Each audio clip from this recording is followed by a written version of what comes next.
میں نے بات کر دی ان پہ.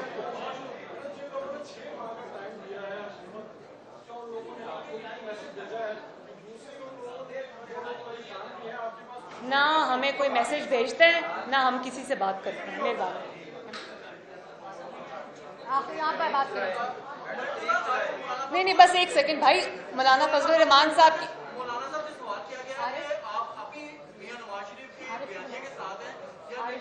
ہو گئی بات یار، ہو گئی بات.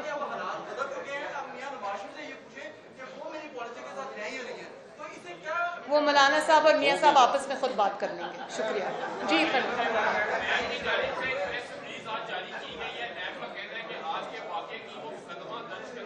اچھا کیا بات ہے. اتنی معصوم نیب، اتنی آئین اور قانون پہ چلنے والی نیب، اگر ان کی عدالتوں میں جو درگت بنی وہ اسی کو دیکھ لیں تو ان کو آج کوئی پریس ریلیز کرنے کی ضرورت پیش نہیں آئی.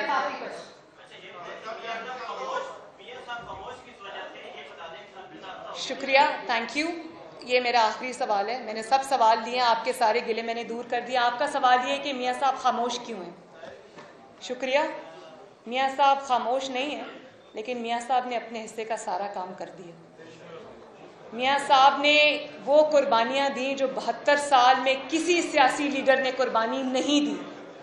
اپنی بیوی کو بستر مرگ پہ چھوڑ کے قانون اور آئین کے سامنے، عدالتوں کے سامنے پیش ہوتا تو یہ تھا نا کہ لوگ کارکنوں سے قربانی مانگتے ہیں، سیاسی لوگوں سے قربانی، اپنے کارکنوں سے، اپنے سپورٹر سے قربانی مانگتے ہیں. جو ظلم انہوں نے کیا اور حد کر دی ظلم کی، وہ سب میاں صاحب نے ظلم اپنے سینے پہ سہا ہے اور کارکنوں کو اور اپنی پارٹی کو شیلڈ اور پروٹیکٹ کرنے کی پوری کوشش کی ہے. وہ سارے زخم انہوں نے اپنے سینے پہ پہلے لیے، آپ سے بات انہوں نے بعد میں کی ہے. اور اپنی وائف کو چھوڑ کے آئے، اور جب وہ بیمار ہو گئی، ڈیتھ بیڈ پہ چلی گئیں، تو ان کو اڈیالہ جیل میں، جہاں میں بھی بند تھی، میاں صاحب نے کہا میری بات کرا دو میری بیوی سے اور گھر والوں سے. انہوں نے کہا آپ ختم ہو چکے ہیں.